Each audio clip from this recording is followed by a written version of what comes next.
And I'm live. Good morning, comic book fans. Welcome back to Comics in 5 Minutes. I'm Evelyn Shorty. We're a little bit late today. Not the end of the world. We've got a couple of people going and hang out and spend a bit of time with us, which is nice. As long as you don't do it one at a time.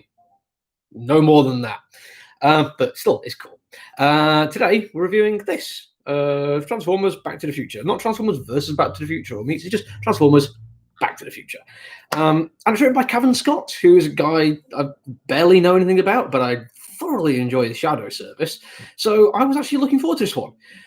Unfortunately, it's a bit of a disappointment. And I don't think it's anything really to do with Cavan Scott himself. And go on record as saying that he is a talented and I'm sure an attractive young man. But when it comes down to writing a comic book crossing over the Transformers and Back to the Future, I could have told you what happened without reading it.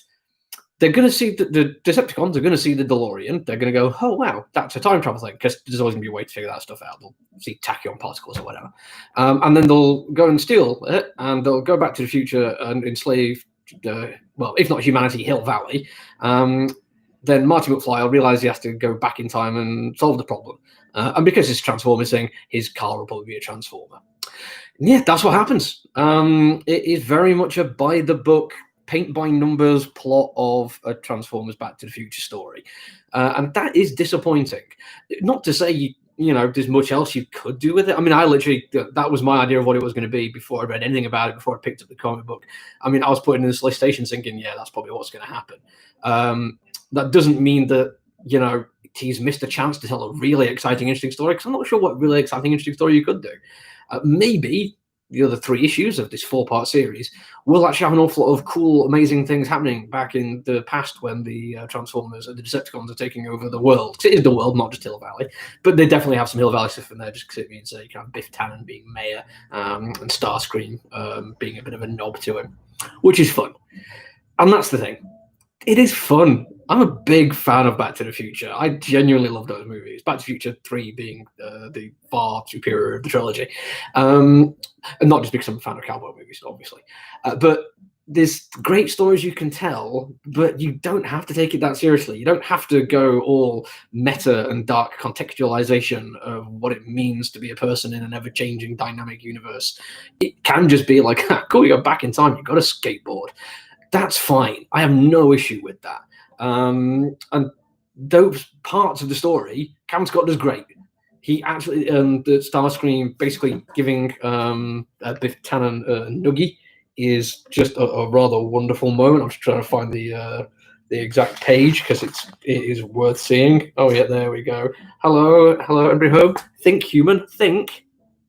Yeah, that's just cool. Why not have that in? Why not do something silly like that if you've got the characters Back to the Future and the Transformers robots, and always Starscream, always put Starscream in it. But you may notice on 3 minutes in, I'm already kind of running out of things to say because there isn't much else to say about it. If you're a fan of Transformers, you're probably going to get it. If you also like Back to the Future, you're almost certainly going to get it. And I can't say you'll be disappointed.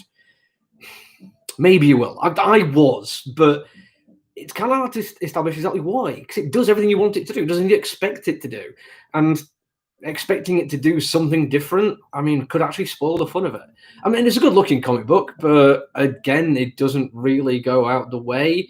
It feels like it's like specifically staying in its lane. The more disappointing bit, I suppose, is it has a really cool intro bit because it's just a note from Dr. Emmett Brown discussing the idea of alternate realities and ending with, for now, suffice to call it entertainment, has to be what you can call a story when it involves alternate timelines and giant robots. But it just wasn't enough for me. And I couldn't even tell you what I expected it to be. So, yeah, disappointing. There's a lot of people who are down for it, and I imagine there's a lot of people going to love it, but yeah. This one's not for me, I'm afraid. Sorry, Cavan. You are a good writer, but maybe it's the source material. Maybe it's just that spoiled it. And yeah, I'm going to end early because there's really nothing else to say. I'm just repeating myself saying that I didn't really enjoy it, and that seems unfair. That seems like I'm just hammering the nail in even deeper. There's not much else really to review. I might do one tomorrow, but if not, I'll be back on Tuesday. Enjoy your weekend. Bye.